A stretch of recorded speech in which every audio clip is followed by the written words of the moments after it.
한번 따라 하시겠어요? 봄이 왔습니다. 내 영혼에도 봄이 왔습니다. 우리 옆에 분에게 한번 인사합시다. 기도함으로 내 영혼에 봄이 올 줄 믿습니다.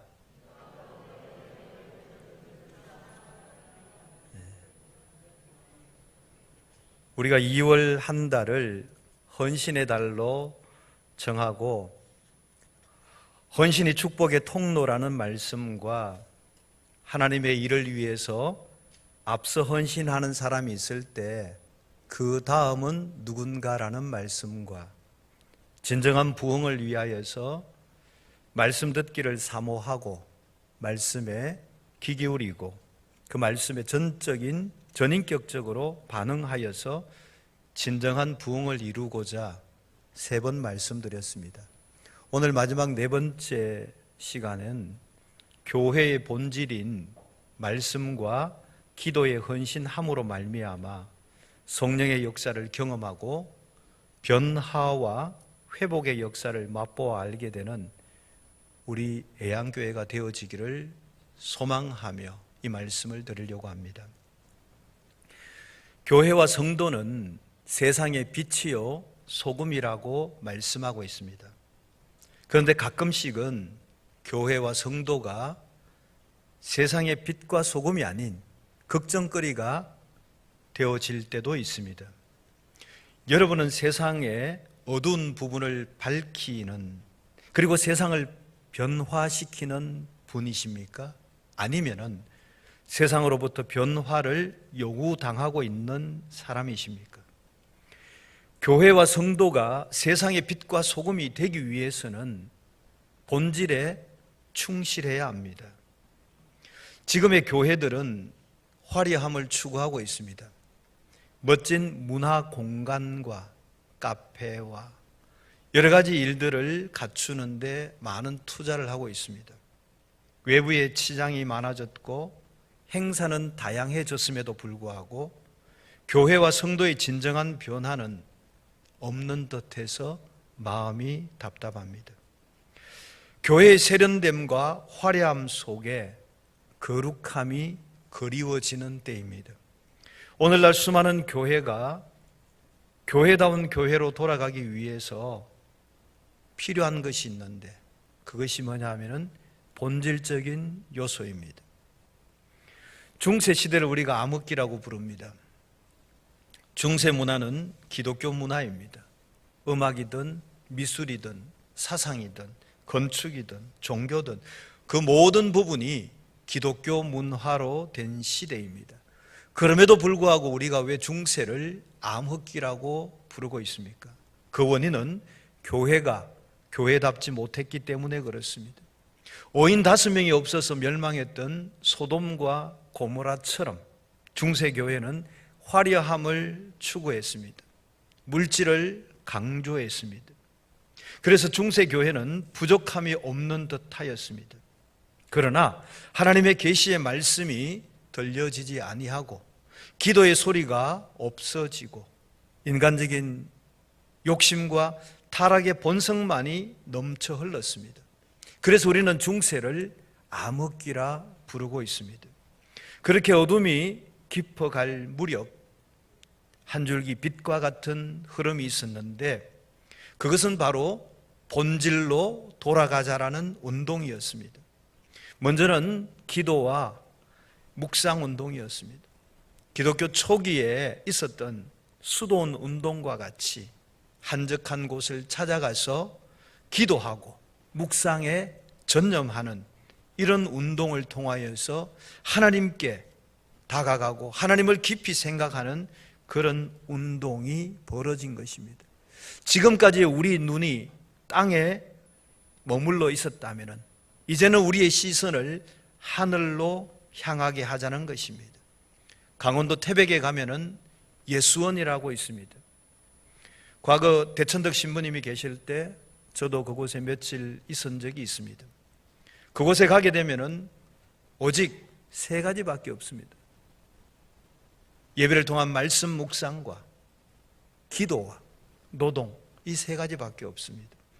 이 말씀 묵상과 기도를 통하여서 하나님께만 집중하는 시간을 가지게 됩니다. 또 하나의 운동이 성경 번역 운동입니다. 과거에 중세교회는 성경을 일반 성도들에게 지급하지 않았습니다. 라틴어로 기록해서 읽지도 못하게 했습니다. 그러나 이 성경 번역을 통하여서 헬라어로 번역해서 모든 성도들이 성경을 볼 수 있게 했고, 그 말씀이 우리 삶의 모든 근원이라고 믿게 되었고, 그래서 사람들이 성경을 읽고 알게 되었습니다. 그런 배경 이후에 나타난 것이 종교개혁입니다. 그래서 우리가 진정한 개혁이라는 것은 무엇을 부수고 새롭게 만드는 데 있지 않습니다. 진정한 개혁이라는 것은 본질로 돌아가는 것입니다.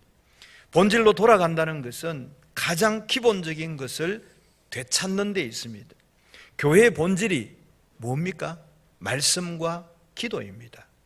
우리 삶의 진정한 변화를 가져다 주는 것은 다른 것이 아니라 하나님의 말씀과 기도입니다. 교회의 모든 것이 다 갖추어져 있다 할지라도 말씀과 기도가 없으면 그곳에서 성도들이 떠나가게 되고 변화도 일어나지 아니하며 진정한 부흥은 일어나지 않는 것입니다. 인간은 하나님의 말씀을 읽고 듣고 묵상하며 기도를 통하여서 하나님과의 관계가 회복되어질 때, 그때 진정한 변화가 일어나고 진정한 부흥의 역사가 일어나는 것을 알 수 있습니다. 그러기 위해서 우리는 말씀으로 돌아가야 합니다.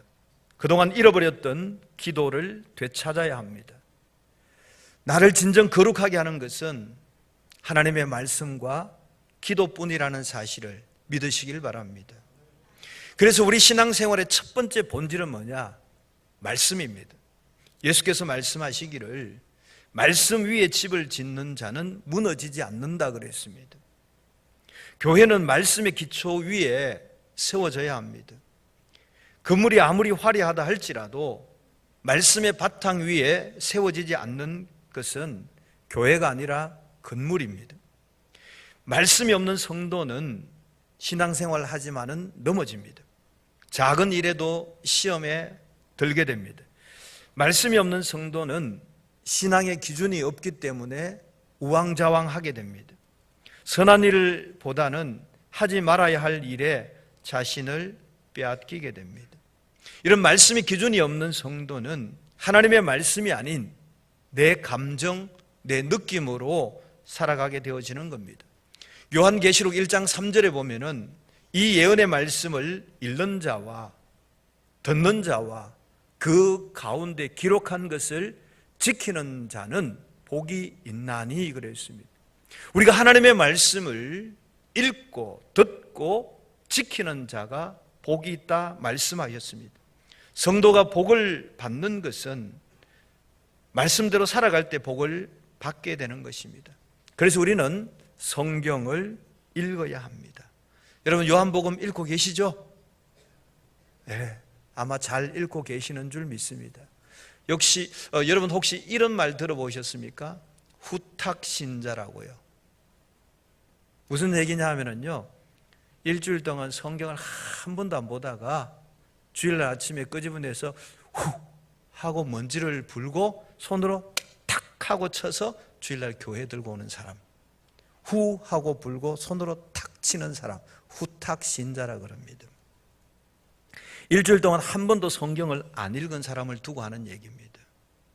여러분 우리는 후탁신자가 되면 안 됩니다. 우리는 날마다 하나님의 말씀을 읽고 듣고 묵상하고 그렇게 살아야 하는 겁니다. 여러분 성령님은 우리의 신앙을 인도하시는 분이십니다. 그런데 그 성령께서 말씀 안에서만 역사하신다는 사실입니다. 우리는 날마다 성령의 역사를 간구하고 있습니다. 그럼에도 불구하고 우리가 말씀을 읽지 아니하면은, 내 안에 말씀이 없으면은 그 성령께서 역사하지 않는다는 사실입니다. 시편 119편 105절에 보면은 주의 말씀은 내 발의 등이요 내 길에 빛이니이다 말씀하고 있습니다. 여러분 우리가 어두운 길을 갈 때에 내 발의 등불을 밝혀야 안전하게 걸어갈 수 있습니다. 뭐가요? 말씀이요. 주의 말씀은 내 발의 등이요 내 길의 빛이라 말씀하셨습니다. 그래서 우리가 성경을 읽는 것이 신앙생활의 첫째 가는 본질입니다. 여러분, 어떤 부모가 좋은 부모일까요? 많은 조건이 있겠지만은 성경 말씀을 자녀에게 읽어주는 부모가 가장 좋은 부모인 줄 압니다. 이스라엘 백성들은 신명기 6장 6절에서 9절 쉐마의 말씀을 통하여서 늘 자녀들에게 말씀을 읽어줍니다. 오늘 내가 내게 명하는 이 말씀을 너는 마음에 새기고 내 자녀에게 부지런히 가르치며 집에 앉았을 때이든지 길을 갈 때이든지 누워 있을 때이든지 일어날 때이든지 이 말씀을 강론할 것이며 그랬습니다. 이 말씀을 어떻게 해요? 마음에 새기고 부지런히 가르치고 언제든지 이 말씀을 강론하라 그랬습니다. 그렇게 부모가 가르치니 그 자녀들이 잘 될 수밖에 없지 않습니까? 우리가 이렇게 말씀을 읽어야 되고 가르쳐야 되고 또 한 가지는 예배에 참석하셔서 말씀을 들어야 합니다. 말씀을 듣고 있는 이 순간 여러분의 심령에 하나님의 말씀이 심겨지게 되고 그것들이 자라서 결국은 복으로 열매 맺게 되는 줄 믿습니다. 로마서 10장 17절에 보면은 믿음은 들음에서 나고 들음은 그리스도의 말씀으로 말미암았느니라 그랬습니다. 우리가 주님 나에게 믿음을 주십시오, 큰 믿음, 좋은 믿음 주십시오 아무리 기도해도 내가 말씀을 듣지 아니하면은 믿음이 생기지 않습니다. 믿음은 들음에서 나며 들음은 그리스도의 말씀으로 말미암느니라 그랬습니다. 우리가 예배를 참석하여 말씀을 듣다가 보면은 어느 사이엔가 나도 주님 닮아가는 사람으로 변하여 있는 것을 보게 됩니다. 그래서 우리가 예배에 참석하여서 말씀을 듣는 것이 신앙인의 최고의 복인 줄 압니다. 여러분도 혹시 영상 예배를 들어보셨습니까? 똑같은 예배인데도 불구하고 예배에 참석해서 말씀을 듣는 거와 영상을 통해서 듣는 거는 확연한 차이가 납니다. 왜냐하면 우리가 예배라는 것은 영적 행위거든요. 영적 터치가 일어나는데 영상을 통해서는 그것이 안 일어나요. 그래서 예배에 참석해서 말씀을 듣는 것이 성도의 복이라는 것입니다. 우리가 예배를 참여하여서 말씀을 듣는 이가 많아질 때 그 교회는 성숙해지는 것입니다.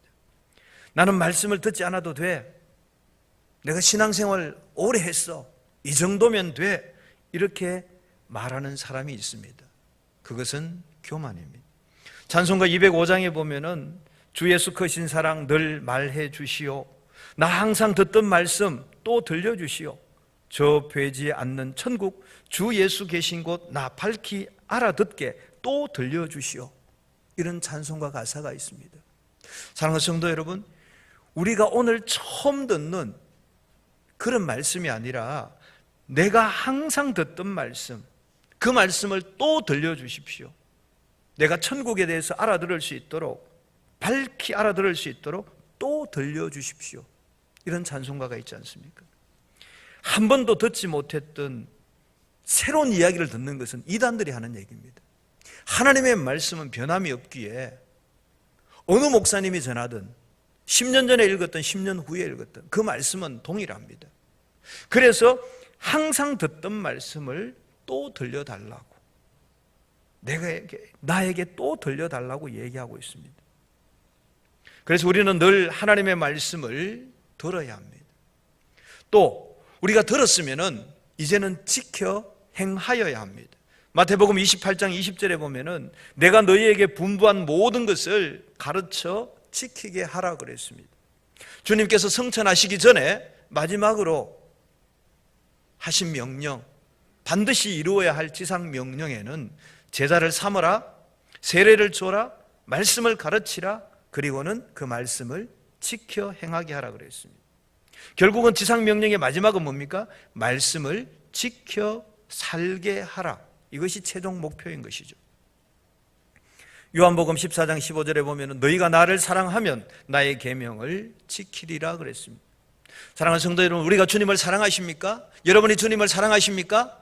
그렇다면 주님의 계명을 지켜야 하는 것입니다. 믿음으로 구원받은 사람이라면 말씀대로 행하며 살아가야 될 줄 믿습니다.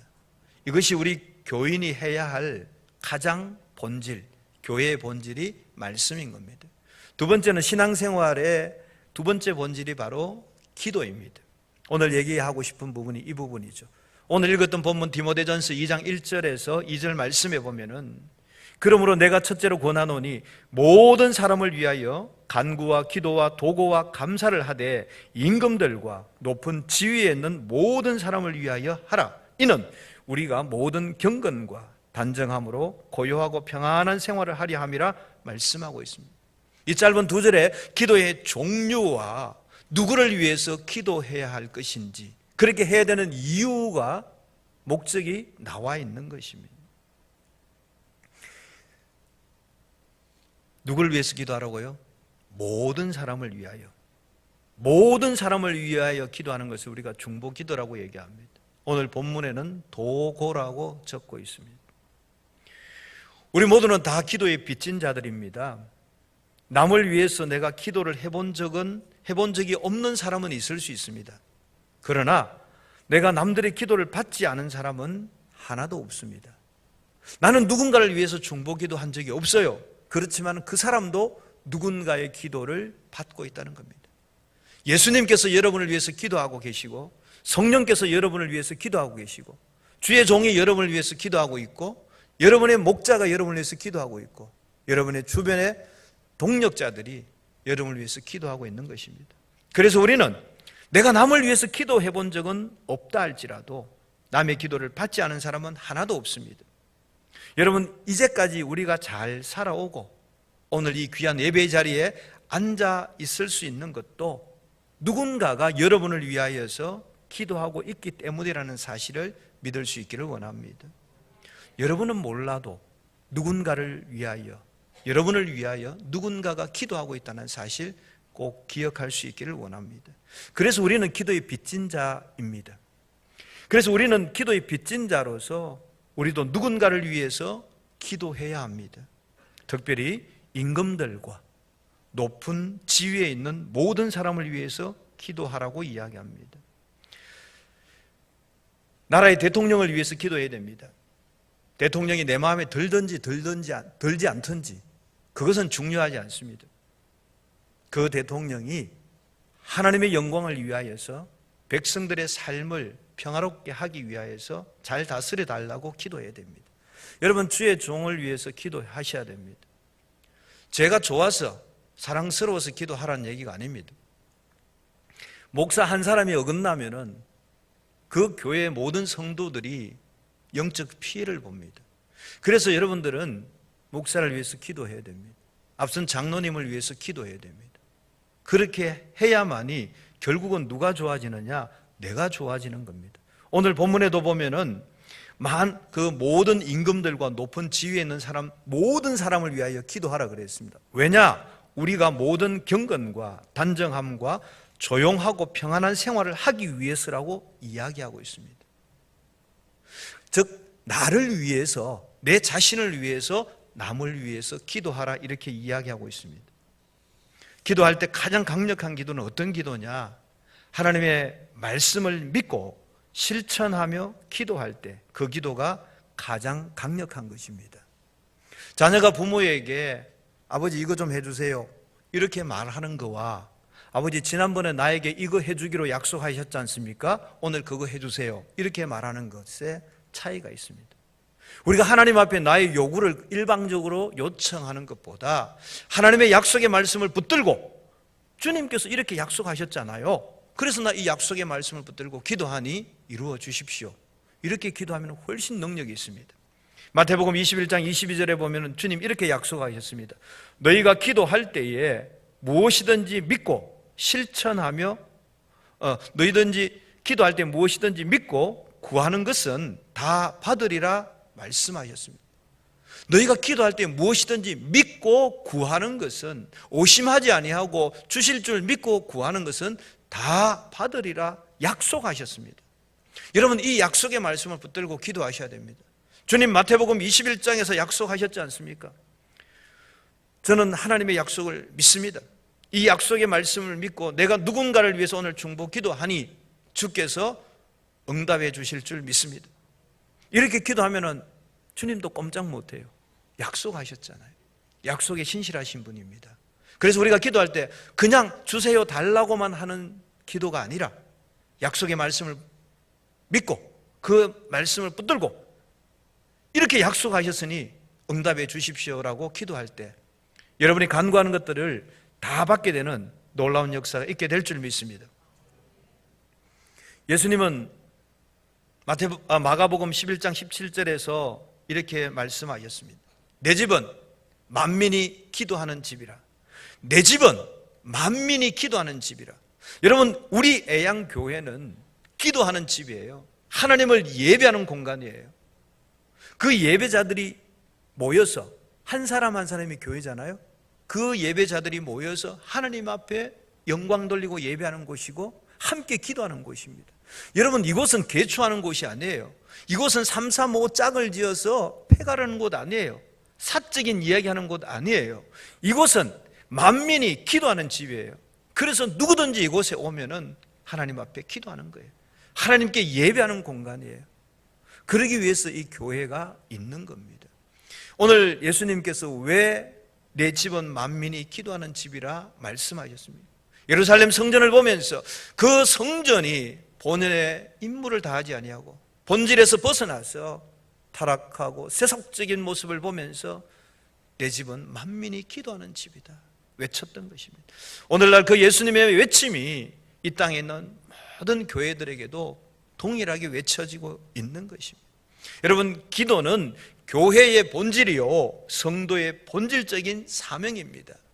그래서 우리가 기도해야 됩니다. 예수님께서도 기도하셨고 성령께서도 우리를 위해서 탄식하며 기도하신다고 말씀하셨습니다. 신실한 하나님의 사람들을 보면 모두가 기도의 사람이었습니다. 우리도 이제 기도의 등불을 밝혀야 할 때가 되었습니다. 여러분, 기도가 능력이라는 사실 아시죠?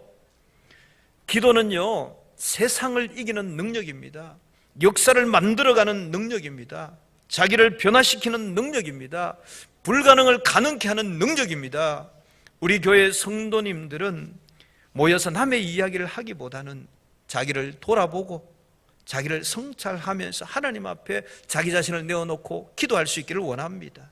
또 나 아닌 다른 성도들을 위하여서 다른 사람을 위해서 중보하며 기도할 때에 우리 교회는 거룩한 물결로 넘쳐나게 될 줄 믿습니다.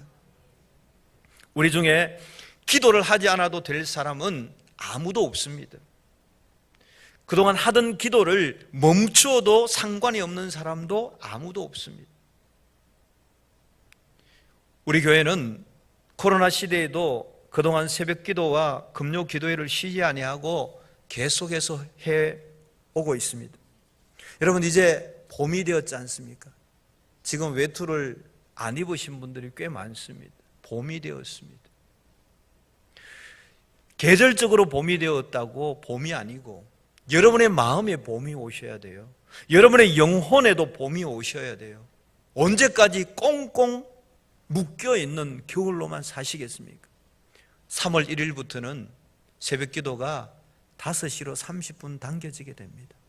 그동안 출근 시간 때문에 못 나오신 분들도 나오시고 이제 봄이 되었으니 나도 이제 좀 기도해야지 이런 마음이 있는 분들도 새벽을 깨울 수 있기를 원합니다.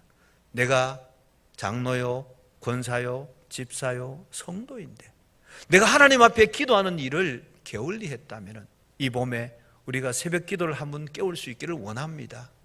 우리가 금요 기도회를 통해서 성령의 역사를 경험할 수 있기를 원합니다. 월삭 기도회를 통하여서 한 달을 지키시고 인도해 주시는 하나님을 만나시기를 원합니다. 모든 성도분들이 기도회에 참석하셔서 나뿐만 아니라 다른 사람들의 영혼 구원을 위하여서 어둠의 권세를 막기 위하여서, 교회의 연약한 지체들을 위하여서, 나라와 민족을 위하여서, 목회자와 앞선자들을 위하여서 중보기도 하는 일에 다 같이 헌신할 수 있기를 바랍니다. 여러분의 기도의 무릎이 낙타 무릎처럼 견고해질 때 여러분의 모든 인생의 문제는 풀어지게 되는 줄 믿습니다. 여러분이 일하시게 되면은 주님은 쉬십니다. 그러나 여러분이 기도하시게 되면은 주님이 일하십니다. 지난번에도 한번 말씀드렸지만은 우리가 일하는 것은 삽질이에요. 그러나 주님이 일하시는 것은 포크레인으로 일하시는 거예요. 언제까지 우리가 삽질하시겠습니까? 내가 일하지 말고 기도하십시오. 그러면 주님이 일하실 줄 믿습니다. 우리가 교회의 본질인 말씀과 기도, 이 말씀과 기도를 다른 말로 얘기하면 경건입니다. 경건은 연습되어져야 합니다. 훈련되어져야 합니다. 연습되어지지 아니한 경건은 힘이 없습니다. 훈련받지 않은 군인은 쓸모가 없습니다. 우리 말씀과 기도, 이 경건의 훈련을 통하여서 우리 경건이 힘이 있어지기를 원합니다. 사랑하는 성도 여러분, 이제 우리가 거룩해질 때가 되었습니다. 무엇으로 거룩해지시겠습니까? 오직 하나님의 말씀과 기도만이 여러분의 거룩을 힘있게 이루어 줄 믿습니다. 사랑하는 성도 여러분, 3월 1일은 불과 며칠 남지 않았습니다. 3월 1일 월삭 기도회를 통하여서 내 삶의 한 달을 하나님께 맡기고 그동안 기도에 참석하지 못했던 그 묶임을 풀고 이제는 내가 기도의 자리로 나가서 나와 내 가족과 우리 교회와 믿음의 지체들과 나라와 민족과 열방을 위해서 기도할 수 있는 여러분 되시기를 주님의 이름으로 축원합니다. 기도하겠습니다.